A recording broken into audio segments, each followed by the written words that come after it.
weekend edition of Piers Morgan Tonight, and welcome my audience here in the studio. I can promise you, this will be like an hour like you've never heard before, with a man who's never afraid to say exactly what he thinks. Jesse Ventura, the ex-Navy SEAL, superstar wrestler and governor of Minnesota, answers your questions. And here he is, Jesse Ventura.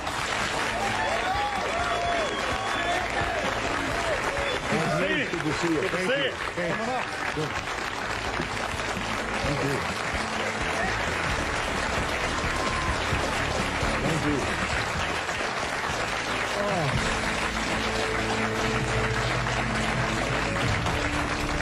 How are you, sir?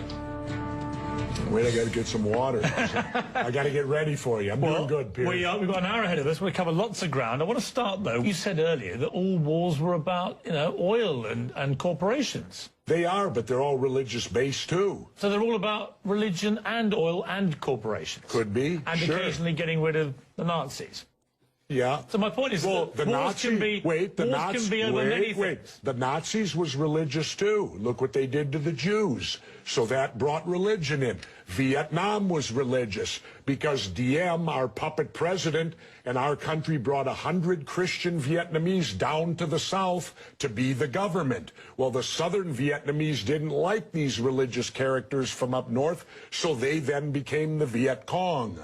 So all wars, pretty much in my lifetime, have had some religious basis, but certainly big business gets in there because wars are very profitable to certain big businesses. And, of course, big business needs to be in the Middle East so that we can get the oil out of the Middle East, so we can get the lithium out of Afghanistan. You know, they discovered a vein of lithium there they say is worth $1 trillion. Well, what is lithium used for? Every cell phone, computer, and soon-to-be electric cars. Let's talk about why we're really there. We're not there. How does any of these wars affect our freedom in any way? The United States is not in any threat. They're not going to do a Normandy invasion on us, Al-Qaeda in Virginia. Yeah, but hang on, you're being slightly naive, aren't you? Because I'm not being naive, sir. I think you are being naive. No. Because I think that it's clear one of the main reasons that America went into Afghanistan was to try and get Al-Qaeda dismantled, the organization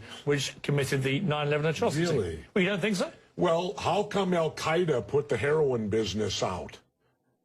They took all the poppy growers and stopped the production of heroin. What would you have done? Wait, now how much of that illegal heroin was propping up the international banks with laundered money, and when it dried up, the first recession happened? Well, now that we're back in there, we aligned with the poppy growers, and the heroin business is back up full swing again. I thought we fight a war on drugs here. All right, Jesse, we're not. What would you have done on September the 12th, 2001? What would you have done if you'd been president? What would I have done? Yeah. I would have done a legitimate investigation to find out what exactly happened on 9/11.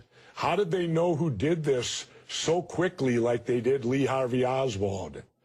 How quick they knew Lee Harvey Oswald killed Kennedy. Because the people who did it were identified and we knew who they were. Well, then why couldn't we have stopped them beforehand if they were identified and we knew who they were? It was a failure of intelligence. Everyone's accepted No, it wasn't. We knew before with Condoleezza Rice's memo on August 6th when it stated right in the memo, bin Laden to steal planes and run them into buildings. And more stuff is coming out now also, how much the Bush administration ignored the intelligence. It was almost like they ignored it because they wanted it to happen. Oh, come off it, Jesse. No, not oh, come off it. Wait a minute. Every war fought starts with a false flag operation. You can't, in all seriousness, sit there and try and make out anybody. Okay, let me ask you this, Piers. Wait a minute. Let me ask you something. How much studying have you actually done of 9/11 other than what the government's told you and what mainstream media has told you? I've been studying it 4 years. I was editor of a national newspaper. I've talked to people.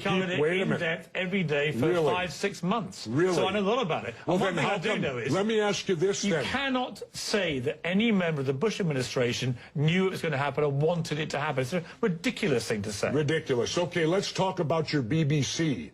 I have a tape of a BBC reporter broadcasting directly back to England talking about a third building has collapsed. World Trade Center Building 7 talks for 7 minutes. All the while she's talking, World Trade Center Building 7 is still standing right behind her. It didn't fall for another half hour. Yet they were doing a pre-broadcast back to England that, yes, it's true, you need to that take this a break building here. fell and it hadn't fallen yet. If you're trying to make out the British Broadcasting Company, one of the most respected news organisations in the world, was inventing huge buildings falling over, you need to have a break, Jesse. We'll come back after the break, and we'll talk about Israel and Iran. Are you kidding me? This is a fact, my friend.